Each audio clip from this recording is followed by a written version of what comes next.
राम कथा शशि किरण समान, संत चकोर करहि जे पाना।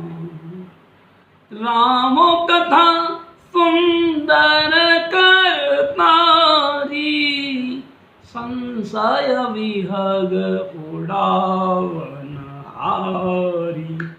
श्री राम जय जय राम, श्री राम जय जय राम, श्री राम जय जय राम।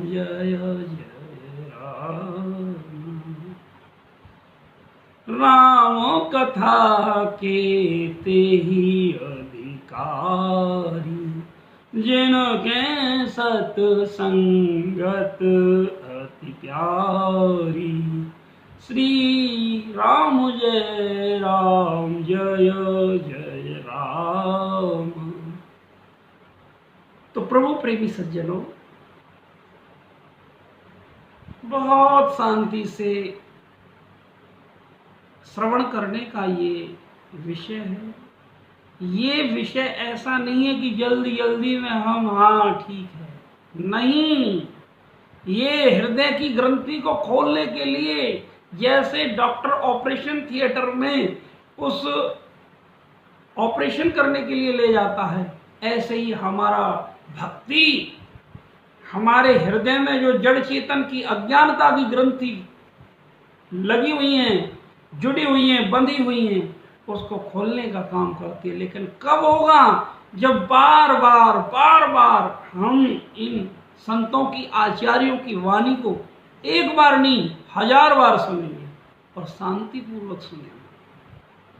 सज्जनों, फिर कहता हूं, ये जो सत्संग है, मेरी हाथ जोड़ कर विनती है, इन वीडियो बनाने का एक ही उद्देश्य है, केवल हमने जो संतों से जिस रस की प्राप्ति की है, आपके हृदय में भी वो रस प्रकट हो।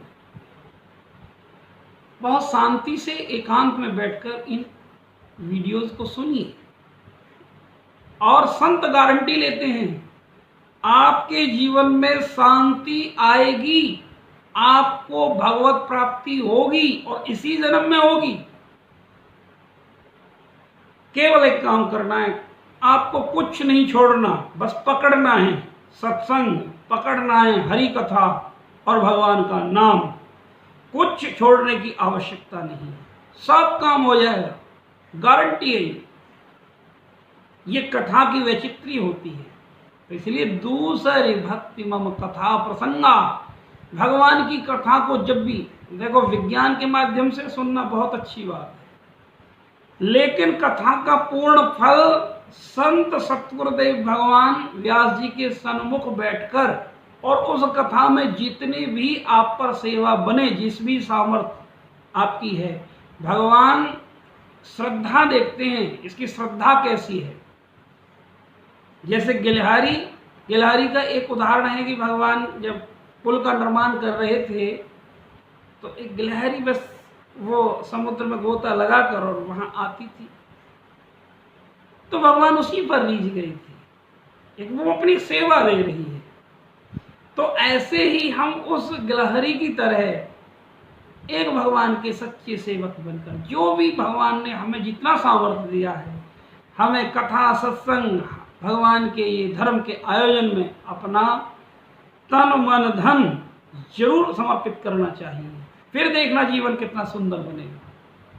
तो कथाएं हमें देना सिखाती हैं, वृक्षों की तरह हमारे अंदर से बेईमानी को खत्म करती हैं, हमारे अंदर एक प्रेमा भक्ति का जागरण, एक सच्चा इंसान हमें बनाती है कथा। तो जब हम किसी संत सतगुरु के चरणों में बैठकर, उनके सन्मुख बैठकर कथा का रसपान करते हैं, तो उनकी जो करुणा भरी दृष्टि है वो हमारे ऊपर पड़ती है। और उनकी करुणा भरी दृष्टि जब हमारे ऊपर पड़ जाती है, तो हमारे अंतःकरण में जो जन्म जन्मांतरों के पाप कर्म है, वो सब गलने और धुलने लग जाते हैं। सज्जनों, दूरदर्शन टेलीविजन में हम गंगा के दर्शन तो कर सकते हैं, लेकिन गंगा में स्नान का फल तभी मिलता है जब हम उसमें जाकर स्नान करेंगे, तभी शीतलता आती है। यद्यपि संतों की वाणी विज्ञान के माध्यम से भी सुनी जाए तो कल्याण करती है। तो इसीलिए प्रयास ये करना चाहिए, एक महीने में एक बार ये नियम बना लो, हमें जरूर संतों के सानिध्य में बैठकर भगवत का चर्चा, भगवान की कथा सुननी ही है। यदि अपने घर परिवार में सुख शांति चाहते हैं तो अपने समस्त परिवार के साथ प्रयास करो, बच्चों के साथ, धर्मपत्नी के साथ भगवान की कथा में बैठें। ये समय का वेस्टेज नहीं है, इस समय का इन्वेस्टमेंट है। आज तुम समय देंगे, बच्चों में संस्कार बनेंगे, और बच्चों में संस्कार 15 वर्ष की आयु तक ही बनते हैं, ये संतों का ऐसा मानना है।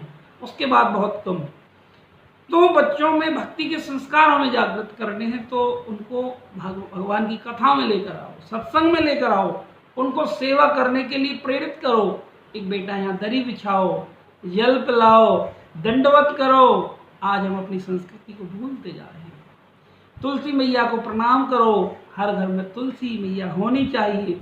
शाम को दीपक जलाकर भगवान की आरती अर्चना करनी चाहिए, और तुलसी मैया की दीपक जलाकर 4 परिक्रमा जरूर करनी चाहिए हमें।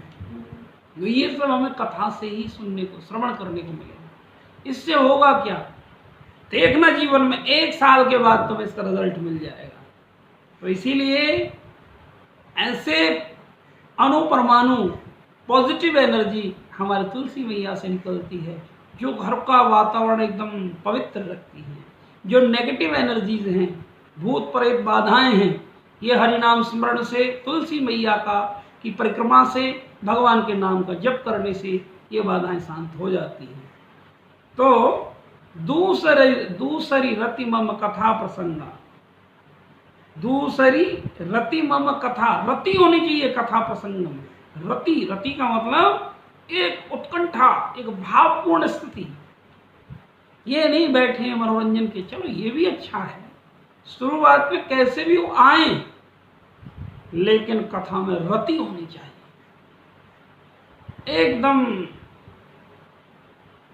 जैसे एक कामुक व्यक्ति को कामना की रति हो जाती है, उसी तरीके से भगवान का जो प्रेमी और रसिक होता है, उसे कथा उसका जीवन बन जाता है।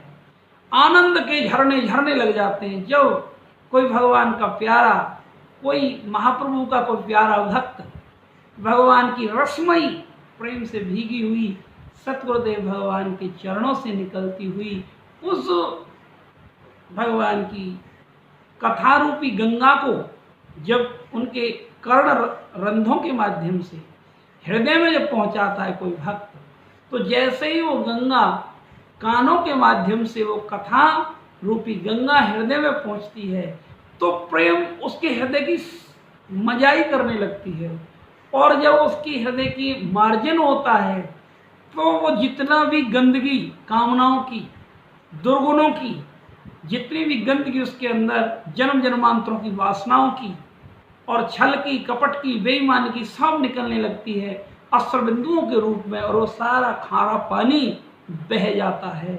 और ये संत सतगुरु की कृपा होती है, उस कथा को सुनकर वो गदगद हो जाता है। प्रेम से कहिए राधे राधे। तो प्रभु प्रेमी सज्जनों, दूसरी रति मम कथा प्रसंग, संत की कृपा से ही कथा में रति होगी।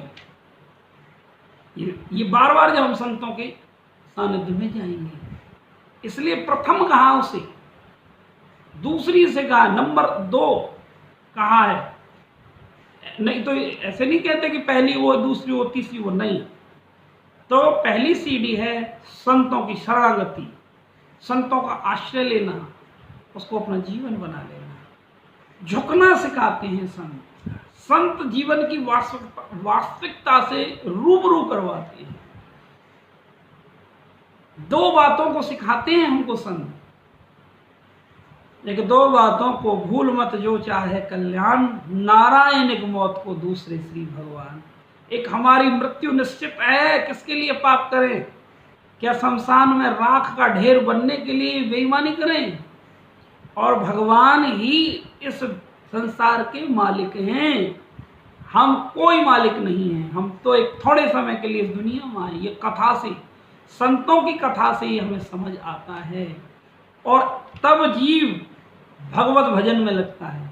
भगवत भजन में जब लगता है, नाम का आश्रय लेता है, संत गुरु कृपा से जब उनको नाम की दीक्षा मिलती है, तो नाम धीरे धीरे नाम में रुचि बढ़ती है। और नाम में रुचि बढ़ने से उसके धीरे धीरे अंतःकरण पवित्र होने लगता है। और नाम की शक्ति उसकी हर क्षण रक्षा करती है, क्योंकि राम कलयुग केवल हरि गुण गाह। कलयुग केवल नाम आधारावी है और कलयुग केवल हरि गुण गाह।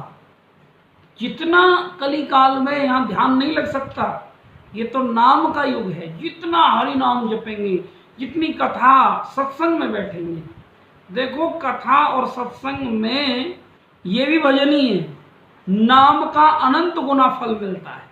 जितने व्यक्ति भक्त लोग वहाँ बैठे होते हैं, उन सबका आशीर्वाद, एक पॉजिटिव एनर्जी निकलती है।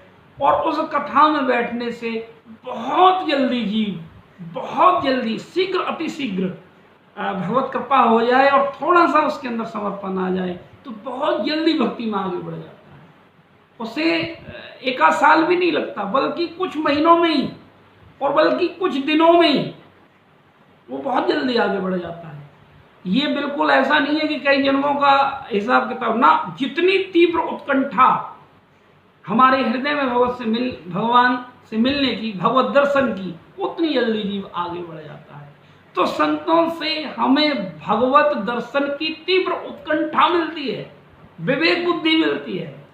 संतों से हमारे अंदर एक जागरण होता है।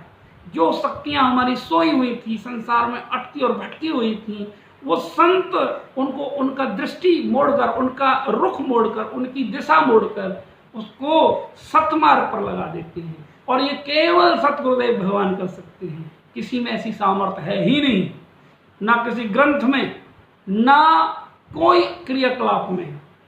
सज्जनों, इसलिए सब बात को भूलकर इस कली काल में सहज भक्ति का मार्ग है संतों की शरणागति, संतों का सत्संग और संतों की हरि कथा। हरि कथा सब कुछ करने में सक्षम है। इसीलिए श्री वेदव्यास जी सुखदेव जी की वाणी में कहते हैं, निगम कल्प तरु गलितम फलम सुख मुखाद अमृत दृढ़ संयुतम पिबत भागवतम रसमालयम महुरो रसिका भुवि भावुका। निगम कल्प तरु गलितम फलम, एक ये सब वेद शास्त्रों का सार है कथा। चाहे भागवत कथा लीजिए, चाहे रायन कथा लीजिए। कल्प वृक्ष है, कुछ जो कुछ मांगोगे वो मिलेगा। निगम कल्प तरु गलितम फलम, उन समस्त वेद शास्त्रों का गलितम, पका हुआ फल है। सुख मुखाद, और श्री सुखदेव जैसे महामुनि तोते ने उसको चख के देखा है। ऐसी मान्यता है कि जिस फल को कोई तोता मुख लगा देता है तो वो फल मीठा होता है। ऐसे ही श्री सुखदेव स्वामी रूपी तोते ने इस कथा रूपी फल को चख के देखा है और कहा है, भैया कोई संशय मत करना, सुख मुखाद अमृत द्रव्य संयुतम, इसमें अमृत तत्व भरा हुआ है। तो इसलिए पिबत भागवतम रसमालयम, तो इस रस को कौन पी सकता है? बार बार पीना है इसको, भावुक होकर और रसिक होकर। तो भावुक और रसिक केवल संत ही बना सकते हैं।